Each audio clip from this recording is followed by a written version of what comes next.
Bien, buenos días, Iglesia. Hoy os voy a hablar de algo que tiene que ver mucho con el pasaje que vamos a leer ahora y que es un tema que de alguna manera es transversal, digamos, a los dos pasajes que vamos a ver ahora, que son de Mateo, y que tienen que ver con el enfado. No sé cuán enfadados podamos estar. La guerra puede que nos haga estar enfadados. Es posible que alguna de las injusticias que nos rodean pues nos hagan estar enfadados. Y además, si la injusticia tiene que ver con aprovecharse con la debilidad de otros y además pues sacar provecho monetario, pues a lo mejor podríamos estar enfadados aún más, ¿no? Pues vamos a hablar de algunas, podríamos llamar o injusticias monetarias o poner a lo mejor precio a cosas que no deberían tener precio o a privilegios que no se deberían tener. Y así podríamos quizá entender un poco mejor el enfado que luego tiene el Señor Jesús y que es el primer enfado del que vamos a hablar, pero no va a ser el único, ¿no? Por ejemplo, ¿y si os dijera, por ejemplo, que en una prisión de California puedes tener una estancia mucho mejor por $82 la noche? ¿Qué nos parecería eso? ¿Sería moralmente aceptable, no? O tener acceso a un carril especial y poder pasar por todos los demás coches por $8 en hora punta, ¿no? O vientres de alquiler por $6.250 de mujeres indias, ¿no? En la India, ¿no? O el derecho a una residencia permanente en Estados Unidos por $500.000, ¿no? Aunque luego querés empleo, ¿no? Ahí podríamos debatirlo, ¿no? O mejor ¿no? Cazar un rinoceronte negro en peligro de extinción en Sudáfrica lo puedes hacer por $150.000. O, por ejemplo, tener el teléfono móvil de tu médico para llamarle a cualquier hora a partir de $1.500 al año y hasta 25.000, dependiendo de cuánto le quieras molestar o se deje molestar, ¿no? O algo más de nuestro entorno, ¿no? Por ejemplo, el derecho a contaminar, ¿no? Por 13 euros puedes contaminar hasta con 1 millón de dióxido de carbono, de partículas de dióxido de carbono de toneladas, 1 millón de toneladas, por la módica cifra de $13, ¿no? O quieres que tu hijo estudie en una universidad prestigiosa, ¿no? Pues puedes dar una gran donación a esa gran universidad y legalmente pues tu hijo puede no necesitar nota de corte ni nada parecido. Pero hablemos de cómo conseguir dinero, ya no qué privilegios podemos tener o qué cosas podemos hacer, ¿no? Una aerolínea de Nueva Zelanda, pues si te tatúas pues, su publicidad en la frente, no sé de qué manera se quitaría, pues te pagaría $770, ¿no? Por ejemplo, ¿no? ¿O qué más? Como sabemos, las medicinas tienen que ser probadas antes de que las podamos utilizar, ¿no? Pues hacer de cobayas, pues puedes recibir una compensación de hasta $7.500, por ejemplo, ¿no? O en Somalia, pues combatir en un día o en Afganistán o en Somalia en un ejército privado de $250 a $1.000 al día, dependiendo de lo desesperado que estés, de la nacionalidad que tengas y de la habilidad que tengas, ¿no? ¿Qué precio tiene la vida de una persona, ¿no? O hacer cola en el Congreso de los Estados Unidos, ¿no? De 15 a $20, hacer toda la cola por hora para que luego te sustituya pues alguien que pertenezca a un lobby, ¿no? Para que luego pues pueda acceder a un congresista y poder influir sobre él, ¿no? O pedir a los niños que lean libros y por cada libro leído pagarle $2, ¿no? Eso también existe. Estoy hablando, todo esto es real, ¿no? Y esto es quizá lo que más nos pueda enfadar más. Tú puedes hacerte un seguro de vida de una persona a la que no conoces o que no tiene nada que ver contigo y cobrarlo después si esa persona muere. Si muere antes, pues mucho mejor. En el universo financiero, incluso tú puedes asegurar una casa que no sea tuya y si se quema o una empresa que no sea tuya va mal, tú recibes beneficios, ¿no? Y eso es lo que en la crisis del 2008 pues, sucedió, ¿no? Que podías apostar contra cosas que fuesen mal y eso te iba a dar mucho dinero, ¿no? Pues, hablo de algunas de las muchas injusticias económicas que existen a nuestro alrededor y algunas pues, nos pueden ser muy hirientes. Si tenemos alguna idea de geopolítica, por ejemplo, pues yo no es que sepa mucho, pero podemos imaginar a quién beneficia una guerra, ¿no? ¿A quién le puede ir muy bien y qué lucrativo puede ser el negocio? Pues con una guerra en marcha, ¿no? O sea que podemos imaginar al final de qué se trata, de aprovecharte de los débiles, ¿no? De aprovecharte de gente que está en situación de debilidad y lo que haces es pues, sacarle partido, porque además te necesitan muchísimo y harán cualquier cosa, o bien por conseguir dinero o por conseguir un privilegio o una vía rápida pagándola, ¿no? Pues con las cosas espirituales puede pasar lo mismo, ¿no? De hecho, sin ir más lejos, ¿no? Pues si nos acordamos de Lutero, ¿no? ¿Qué es lo que indignó a Lutero? ¿Qué hizo que Lutero estuviese tan enfadado, ¿no? Pues una cosa parecida a estas. Al final las indulgencias era algo como esto, ¿no? Es pues poder sacar del purgatorio a ti mismo en el futuro, a algún familiar y sacar provecho económico de ello, ¿no? Y sabemos que pues el enfado al que pudo llegar, ¿no? Pues vamos a hablar de otro enfado, ¿no? Que es el enfado del Señor Jesús, ¿no? Y tiene que ver también con algún tipo de privilegio económico también, pero no solamente con eso, claro, porque ojalá fuese solo eso, ¿no? Podemos leer en Mateo 21, del 12 al 17, ¿no? Y dice, ¿no? Dice, y entró Jesús en el templo de Dios y echó fuera a todos los que vendían y compraban en el templo, y volcó las mesas de los cambistas y las sillas de los que vendían palomas. Y les dijo, escrito está, mi casa, casa de oración será llamada, mas vosotros la habéis hecho cueva de ladrones. De momento vamos a dejarlo hasta aquí. Bueno, si miramos los pasajes sinópticos, ¿no? Bueno, y el no sinóptico, que es Juan, ¿no? Y vemos un poco la situación, parece curioso, pero sobre todo se menciona más a los vendedores de palomas y a los cambistas. Al resto de vendedores no se les menciona tanto. Y parece que el enfado de Jesús, además, tenía que ver mucho especialmente con ellos por un motivo que, bueno, podría ser sencillo o no, ¿no? Vamos a ver, por ejemplo, en Juan, qué es lo que realmente se vendía ahí, ¿no? En Juan 2, del 13 al 22, ¿no? Que es el pasaje más diferente y el que hace pues más mención de otras cosas que no hacen los demás, ¿no? Dice que estaba la Pascua de los judíos y subió Jesús a Jerusalén, ¿no? Y halló en el templo a los que vendían bueyes, ovejas y palomas, y a los cambistas allí sentados. Y haciendo un azote de cuerdas, que esto no se menciona en ninguno de los otros evangelios, echó fuera del templo a todos las ovejas y los bueyes, y esparció las monedas de los cambistas y volcó las mesas.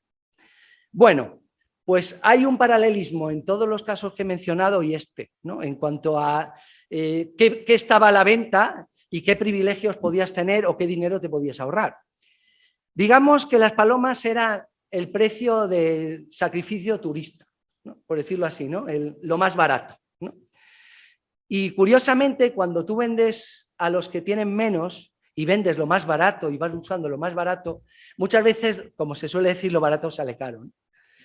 En este caso también parece que era así. Es decir, los vendedores de palomas pues sobreinflaban el precio de las palomas con respecto al de los otros sacrificios, ¿no? Y parece que eso, el enfado de Jesús, parece que se centró en eso. Luego estamos con los cambistas, ¿no?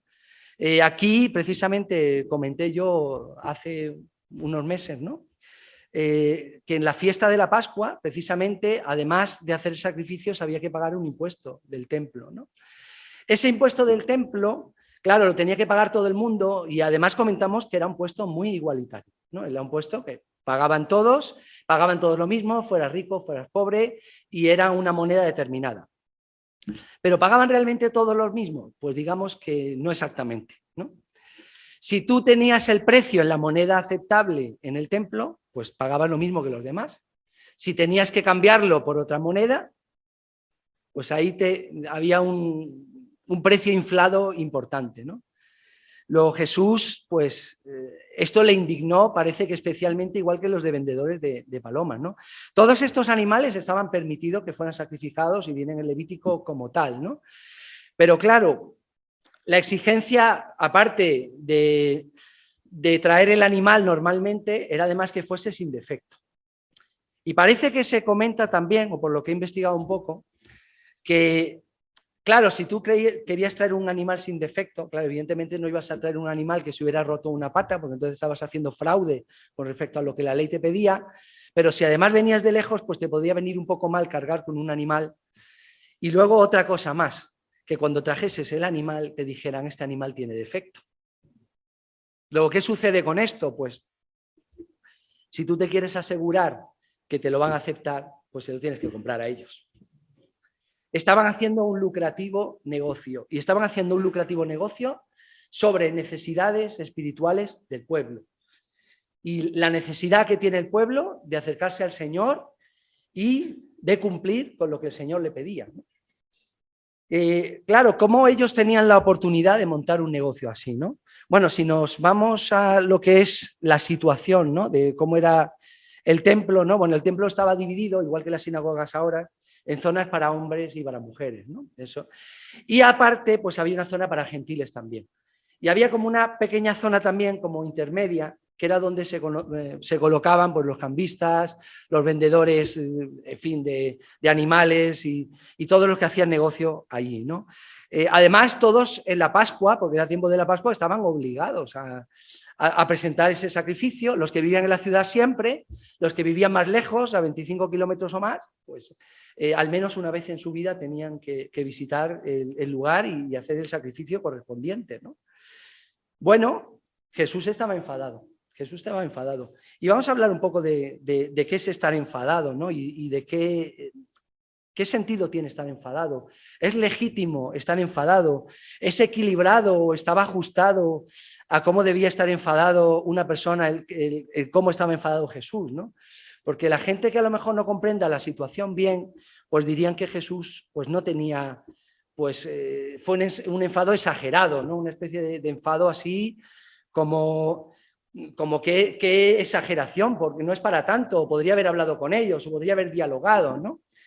Sin embargo, Jesús reaccionó con cierta, sí, podemos decir, violencia, pero sin pecado, siempre sin pecado. Y que si reaccionó así es porque era el modo y el único modo en que se podía reaccionar ante lo que estaba pasando. Y estaba pasando dos cosas.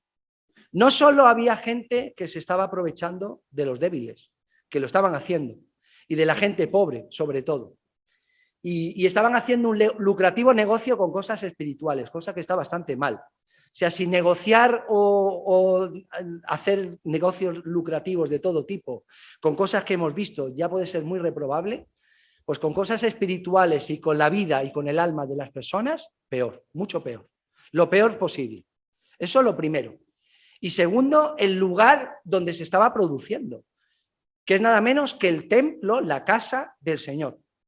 Y habíamos visto además, porque lo vimos cuando hablamos del impuesto del templo, que Jesús es el propietario de la casa, el hijo del rey de esa casa. Y cuando hablamos del impuesto y del impuesto que había que pagar, que Jesús no tenía que pagarlo, y por ser de su pueblo, el representante de su pueblo, y por dar ejemplo, pagó el impuesto, pero la casa es su casa.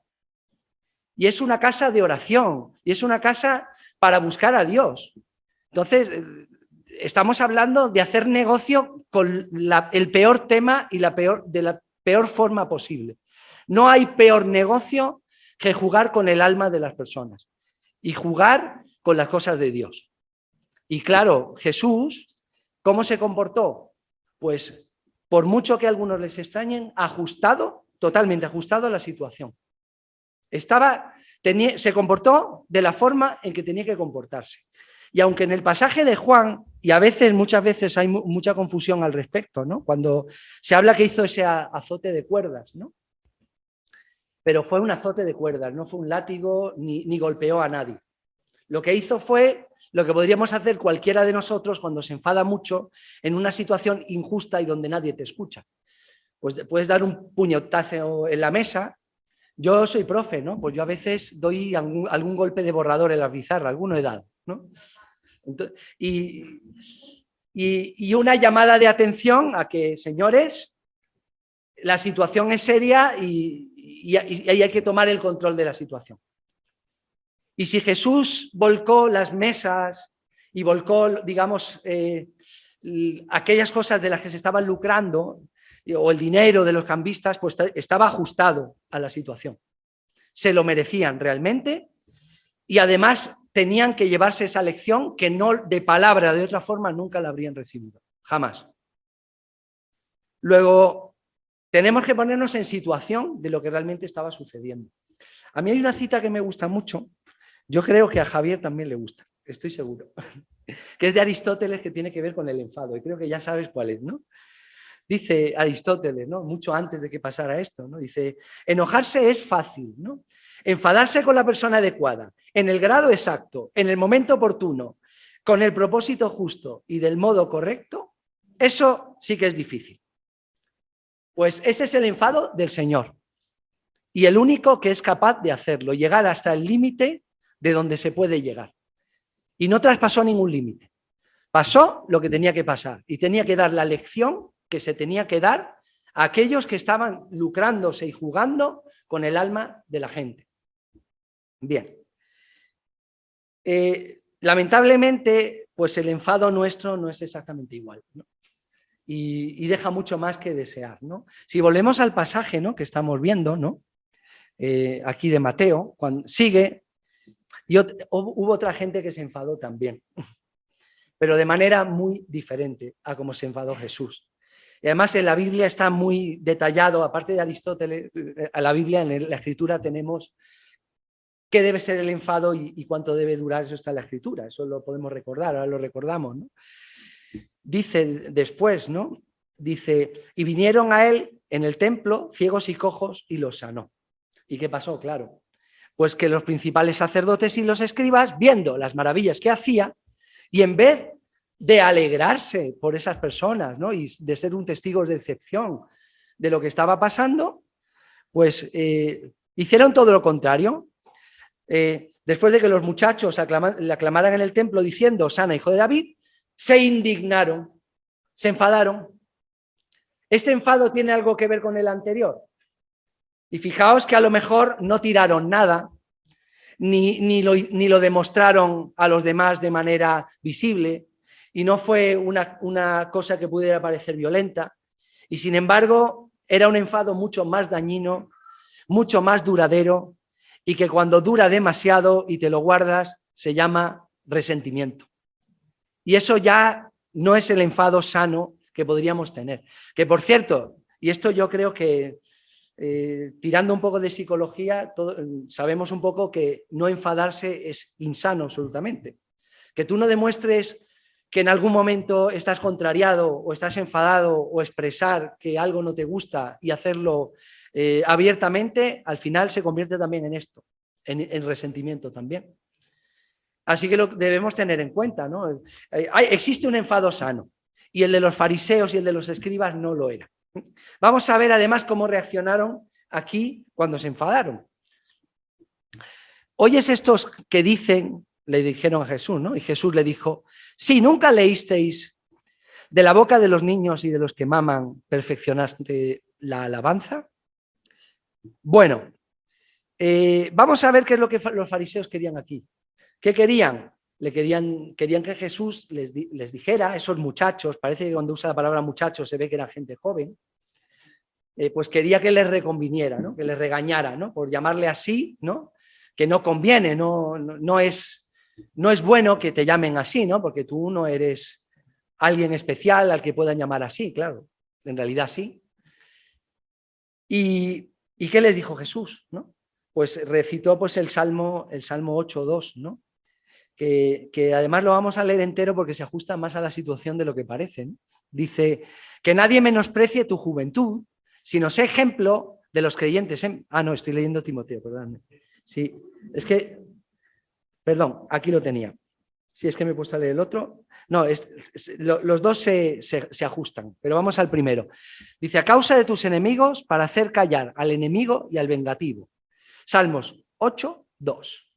¿Sí? De la boca de los niños y los que maman fundaste la fortaleza a causa de tus enemigos para hacer callar al enemigo y al vengativo. ¿Y qué estaba pasando aquí, no?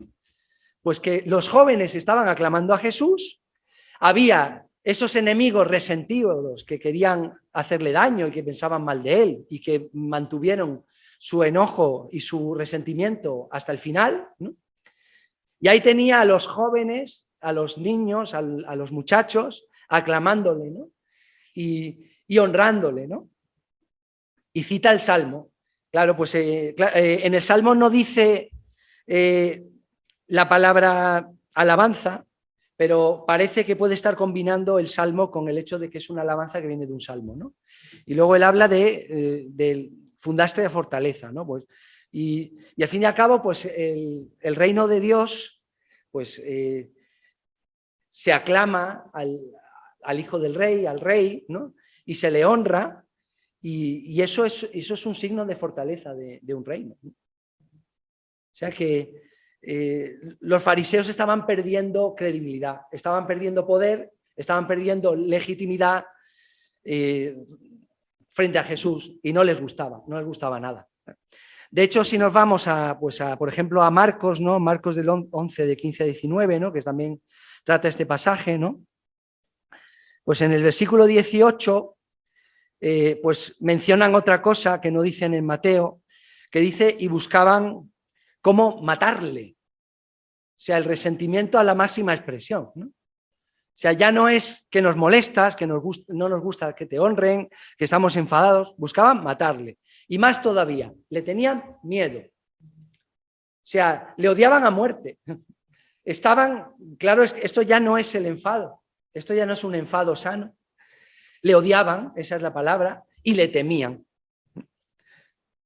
Y sin embargo, dice aquí, todo el pueblo estaba admirado de su doctrina. Todo lo contrario, ¿no? Y claro, Jesús dice que al llegar la noche salió de la ciudad, ¿no? No es la primera vez que en algún pasaje de los evangelios pues, se habla de que Jesús pues, fue entre ellos, salió pues, de aquel lugar, ¿no? Donde pues, se veía que no era bien recibido, ¿no? O no lo querían, ¿no? Bueno, sobre los enfados sanos, o mejor, bueno, voy a empezar por las pretensiones sanas. Es posible que uno tenga pretensiones legítimas espirituales, ¿no?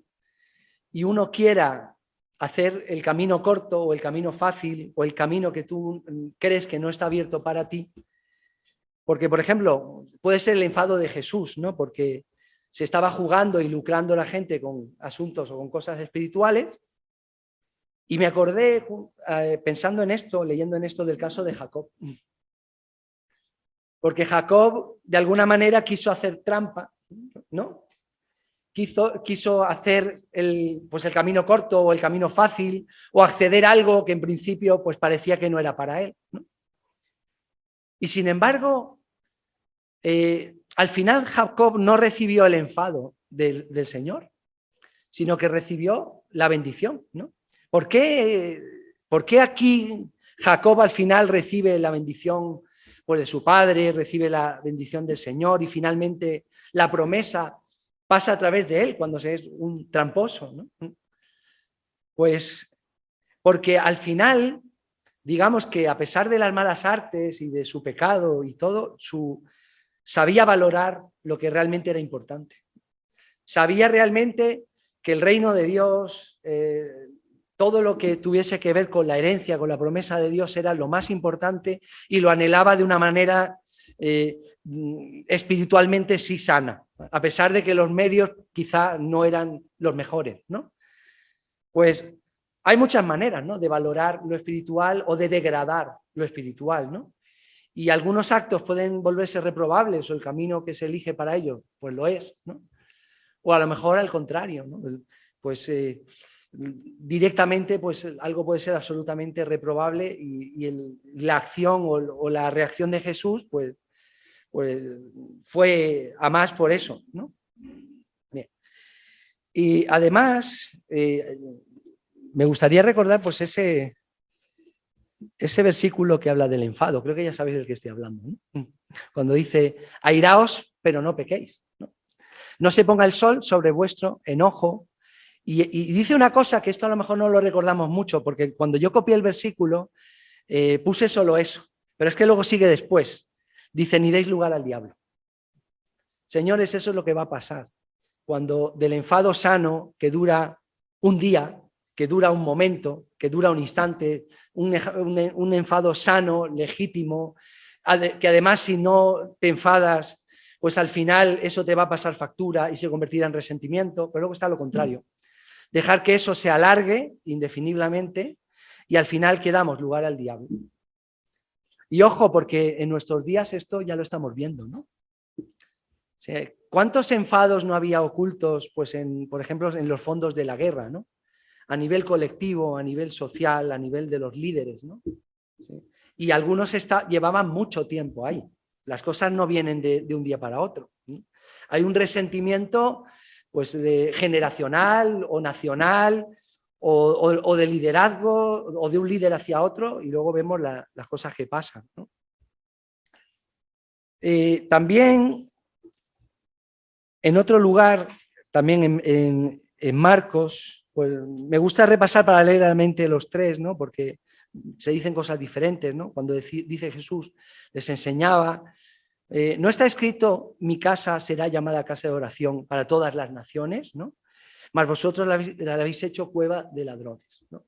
Esto ya se estaba anticipando en el profeta Isaías, lo tenemos en Isaías 56:7, ¿no? En cuanto a casa de oración de todas las naciones, está citando la Escritura, está hablando de cómo se iba a corromper esa casa y que el Señor la iba a limpiar, porque parece ser que cuando se titula este pasaje La purificación del templo, se está pensando en cómo Dios en el Antiguo Testamento hablaba de eso que Él iba a hacer, ¿no? y se materializaba pues, en la figura del Señor Jesús. Me he encontrado con cosas muy curiosas. Claro, este pasaje es de los que están en los 4 evangelios, además. ¿A quién se le va a olvidar algo así, ¿no?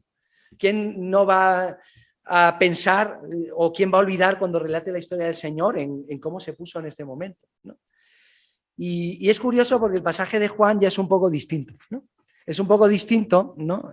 En Juan 2, del 13 al 22, ¿no? Primero porque menciona más en detalle pues todo lo que se vendía allí. Y luego además porque menciona una cosa que no mencionan los anteriores, ¿no? Bueno, habla del celo de la casa del Señor, que alude una vez más al Antiguo Testamento. Y luego habla pues del el rifirrafe que tuvo con los fariseos también. Pero claro, ¿cuántas cosas no hablaron? Seguramente varias. Y ya según quien lo vivió y lo recogió y lo contó, pues recogió unas cosas u otras, ¿no? Incluso he visto a algún comentarista que desesperadamente, al no poder situar cronológicamente bien en Juan este pasaje, ¿no? Porque es más difícil de colocar, algunos incluso llegan a decir que esto sucedió 2 veces. A mí me parece bastante improbable, que creo que se refiere sin duda al mismo hecho, ¿no? Y simplemente pues aquí pues, se menciona en vez de, pues, de los... como el pueblo, los jóvenes, pues le dan esa cordial bienvenida y mucho más se hacen milagros, como en el caso de Mateo, ¿no? Pues aquí, pues le dice, pues los judíos, aquí en el versículo 18, y les dijo, destruid este templo y en 3 días lo levantaré. Dijeron luego los judíos, en 46 años fue edificado este templo. ¿Y tú en 3 días lo levantarás? Claro, la pregunta que nos podíamos hacer es si realmente hubieran entendido lo que era, si el escándalo no hubiera sido aún mayor. Porque hoy sabemos que se montan hospitales en 3 días, ¿no? ¿O no? Con la pandemia en China, en Madrid, en fin, ¿no? Y ya parece que esto no es tan imposible, ¿no? Pero resucitar y volver de la muerte y además el significado espiritual de lo que es el cuerpo, que es el templo, ¿no? Del Espíritu Santo, es templo, ¿no? Pues eso no lo imaginaban, ¿no? Mas él hablaba del templo de su cuerpo, ¿no? Como dice aquí, ¿no? Y luego, claro, como este pasaje parece que lo están como recordando, introduciendo de manera no cronológica, ¿no? Pues dice después, cuando resucitó de entre los muertos, sus discípulos se acordaron que había dicho esto, ¿no? Y creyeron la escritura y la palabra que Jesús había dicho, ¿no? Luego es una situación inédita y curiosa en el ministerio de Jesús, ¿no? No sé qué pasaría si algún pastor hiciera lo mismo, ¿no? Visitando una iglesia, por ejemplo, ¿no? Pero yo me quedaría con esto, ¿no? Y es que lamentablemente, pues con lo espiritual se juega y mucho, antes y ahora. Y que no hay garantías de que ningún lugar de culto, ya sea católico, ya sea de cualquier otra religión o incluso evangélicos, nos vamos a encontrar gente que se lucra y que se aprovecha de la situación. Eso es así. Y al Señor le indigna eso. Y podemos imaginar lo indignado que podrá estar acordándonos de lo que pasó aquí. Podemos hacernos una idea, ¿no? Luego, cualquier ministro que trabaje para el Señor, ¿no? Y que esté en la obra del Señor, pues se lo debería pensar mucho a la hora de pensar siquiera en lucrarse con esto. Y bueno, cuando estuve en mi primera reunión de iglesia, escuché que todos son gastos y todos son pérdidas. Y aquí no hay lucro. Aquí es saber cómo salimos, ¿no? con lo que tenemos, ¿no? En otros lugares, pues puede que sí lo haya. Y una cosa es que la iglesia saque beneficios para invertir en la obra y otra cosa es el lucro personal de las personas, ¿no?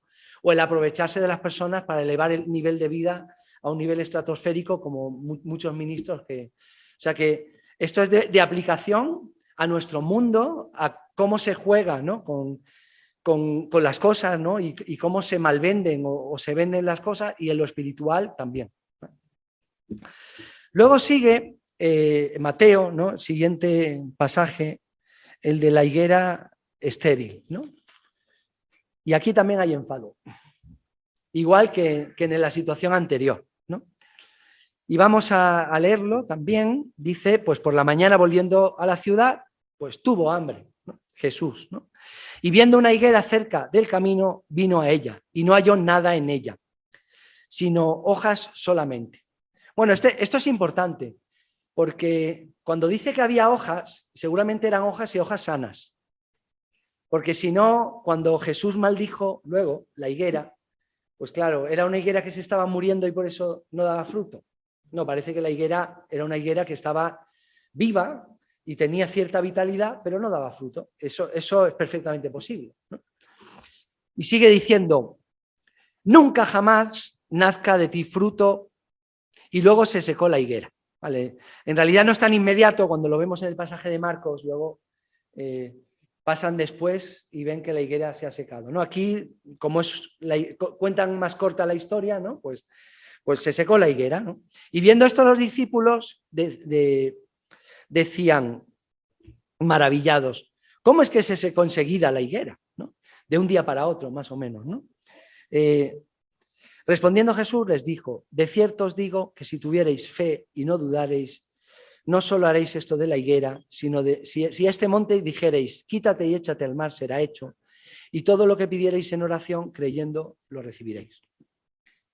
Bueno, aquí tenemos dos enseñanzas muy diferentes. Tenemos dos cosas que además parecen muy desconectadas y la higuera las une. La primera, el hecho de ser un árbol que no da fruto. Yo había comentado en alguna ocasión, bueno, y por las escrituras nos lo enseñan, que una cosa es actuar, hacer, dedicarte a algo o hacer activismo de cualquier tipo, y otra cosa es que dé fruto lo que haces. Una cosa es la vida que llevas y lo ocupada que pueda estar, y otra cosa es que dé fruto o no. Son dos cosas distintas y hay que distinguirlas muy bien. Podemos ser un árbol que pueda parecer con hojas verdes y frondoso y no dar fruto en absoluto. Y eso es lo primero que deberíamos sacar, ¿no? En muchas partes de la Escritura, pues como la parábola de los talentos, ¿no? O en otras parábolas, pues el Señor nos ha entregado, pues eso, ¿no? Además, la palabra talento, moneda y talento, cosas que puedes hacer o que sabes hacer, pues mira, curiosamente coincide, ¿no? Pues el Señor te ha entregado, pues, una vida, te ha entregado unos talentos, te ha entregado unos dones. ¿Y qué estás haciendo con ella, ¿no? ¿Qué pasará cuando el Señor, en un momento dado, pues vuelva, ¿no? O estés delante de Él, ¿no? Como en el caso de los talentos, ¿no? ¿Qué hiciste? ¿Cómo invertiste lo que te di, ¿no? Esto vale tanto para el tema de fruto como qué has hecho o qué haces con tu vida, ¿no? Y luego también sirve para hablar incluso de qué va a pasar con tu vida al final, ¿no? O sea, cuando el Señor tenga que inspeccionar tu siembra y veamos lo que se siega, y estamos hablando tanto de lo que has hecho con tu vida, ¿no? En quién has confiado, ¿no? A qué te has dedicado, ¿no? Pues el Señor nos va a pedir cuenta, ¿no? Pues eso sería por un lado, ¿no? Está la parábola de la higuera, ¿no? Que va en este sentido, ¿no? Cuando dice, ¿no? Que en Lucas, ¿no? Y este es el único evangelio donde lo dice, ¿no? Dice, pues tenía un hombre una higuera plantada en su viña y vino a buscar fruto de ella y no lo halló, ¿no? Y dijo al viñador, ¿no? Esto es Lucas 13, del 6 al 9, ¿no? He aquí, hace 3 años que vengo a buscar fruto de esta higuera. Además, con paciencia, como la misma que tiene el Señor con nosotros, ¿no? O sea, no es que no es como en el caso de que Jesús se enfadó e inmediatamente pidió que se secara. Aquí quizá el sentido es un poco diferente. Pero aquí es que es a largo plazo, ¿no? Y no halló, y dijo, córtala, ¿no? ¿Para qué inutiliza también la tierra? Porque claro, un árbol que está sin dar fruto en una tierra, ¿qué hace? Pues absorbe todo lo bueno que podría pues dar otro árbol que sí que da fruto, ¿no? Sobre todo si es frondoso y tiene vitalidad, ¿no? Entonces respondiendo le dijo, Señor, ¿no? Déjala todavía este año, hasta que yo cabe alrededor de ella y la abone. Y si diere fruto, bien, y si no, la cortarás después, ¿no? Vemos claramente, ¿no? O sea, al final se nos está dando tiempo, se nos está dando talento, se nos está dando dones, se nos está dando una vida.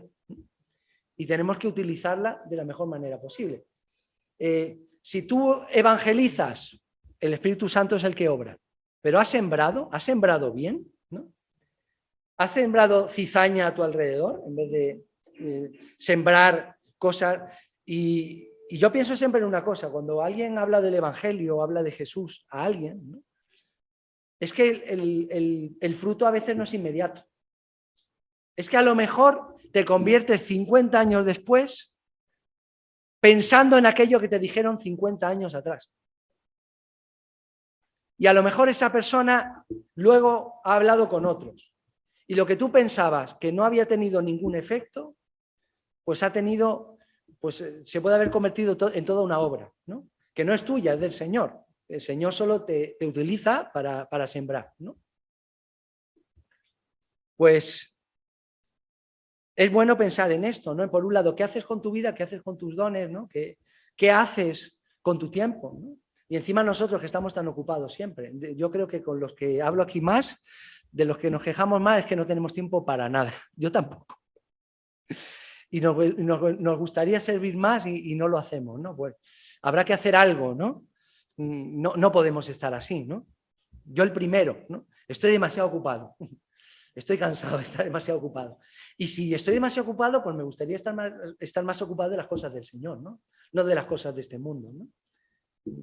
No es fácil, ¿no? Pero muchas veces tenemos que pensar de qué manera tenemos que reorganizar nuestra vida para que podamos hacerlo, ¿no?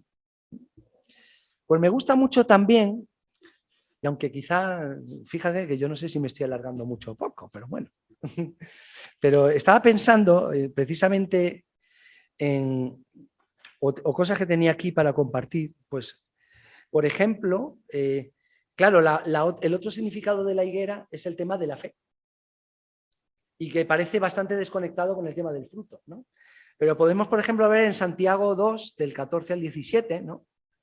Cuando habla de qué aprovechará si alguno dice que tiene fe y no tiene obras, ¿no?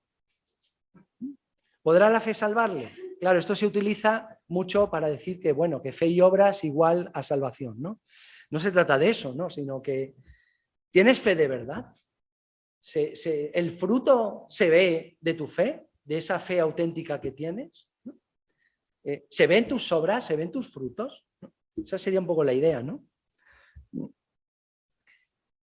Y la cuestión es simple, es sembrar y cosechar. Y hay que sembrar primero. Y la cosecha puede llevar mucho tiempo. Pero puede que luego el tiempo se te acabe para poder hacer pues una buena siembra, ¿no? O para poder ver el fruto de lo que has sembrado, ¿no?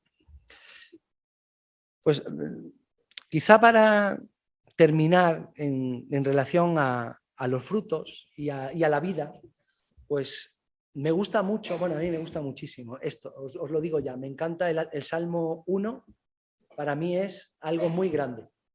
Yo creo que a veces un salmo me puede gustar más que otro, pero este es que me gusta todo, ¿no? Y os voy a dar la lata leyéndolo porque me gusta mucho y me puedo aprovechar de ello, ¿no? Pues dice así, dice, bienaventurado el varón que no anduvo en consejo de malos, ¿no? Ni anduvo en camino de pecadores, ¿no? Ahí podemos ver un poco qué rumbo está tomando tu vida, ¿no? Ni en la silla de escarnecedores se ha sentado. Esto, cuidado con quién te juntas y con quién tienes comunión, ¿no? Sino que en la ley de Jehová está su delicia y en su ley medita de día y de noche. Y será como árbol plantado junto a corrientes de aguas, ¿no? Un árbol, este sí, muy bien alimentado, que no le falta de nada, que da fruto a su tiempo, justamente, ¿no? Da fruto que vas a disfrutar de cómo el Señor prospera y bendice lo que tú haces para Él. Quería recordar algo muy importante que del otro pasaje anterior también, que además, cuando el Señor te da poder y dice, con fe puedes hacer esto o puedes hacer aquello, siempre es en su voluntad, en su nombre, y además que el poder no es tuyo. Y que en los Hechos de los Apóstoles lo pudimos ver. Luego los discípulos lo vivieron, lo que Jesús le había dicho. Mirad todo lo que vais a poder hacer, ¿no? Y lo hicieron, ¿no? Y llegó ese fruto, ¿no? Llegó esa siembra, ¿no? Dice, y su hoja no cae, y todo lo que hace prosperará. O sea, qué maravilla que uno pueda sembrar, ¿no? Y que además lo que siembras dé fruto y lo puedas ver, y ves cómo el Señor prospera lo que haces. Y que puedas mirar atrás y decir, mira cómo estábamos antes y mira cómo estamos ahora. Mira, pasamos por pandemia, una guerra que asoló Europa, y luego mira cómo el Señor nos bendijo, ¿no? Lo creemos, ¿no? No así los malos, que son como el tamo que arrebata el viento. Y por tanto no se levantarán los malos en el juicio. Yo siempre esto lo he interpretado así. Cuando hay un juicio normalmente, el culpable tiene derechos. Supongo que lo sabemos, ¿no? Antes de que el tribunal pues, decida si alguien es inocente o culpable, tiene derecho a una defensa, tiene derecho a presunción de inocencia, tiene derecho a levantarse y a hablar, pero en el juicio de Dios no. Porque en el juicio de Dios, Dios sabe todo y no vas a tener oportunidad de defenderte de lo que no puedes defenderte, porque es indefendible y porque el Señor lo sabe. Pues no se levantarán los malos en el juicio, ni los pecadores en la congregación de los justos, porque Jehová conoce el camino de los justos, mas la senda de los malos perecerá. Si ya lo sabemos, si el Señor lo ha dicho, eso, y lo que se siembra al final se siega. Las cosas que vemos a corto plazo, de cómo le van mal a algunos, o mejor dicho, cómo les va bien a algunos, a pesar de lo que hacen. O pensamos en la guerra ahora mismo, ¿no? Bueno, hay gente, pues cristianos comprometidos, que están sufriendo muchísimo, que no se merecen lo que les está pasando. Aquello de que llueve sobre justos y pecadores, ¿no? Pero al final el Señor tiene un fin que sí es el esperado, ¿no? Dice, sé fiel hasta la muerte y yo te daré la corona de la vida. Pues bueno, que pensemos en esto, ¿no? Que pongamos en manos del Señor nuestra vida, que reconduzcámosla para dedicarle el tiempo que se merece y que no malversemos la obra del Señor, sino que el Señor nos pueda decir que, pues buen siervo y fiel, ¿no? Sobre poco te puse y fuiste fiel, sobre mucho te pondré, ¿no? ¿Quién no está deseando oír eso? O sea, yo no desearía otra cosa más que eso. Que el Señor bendiga.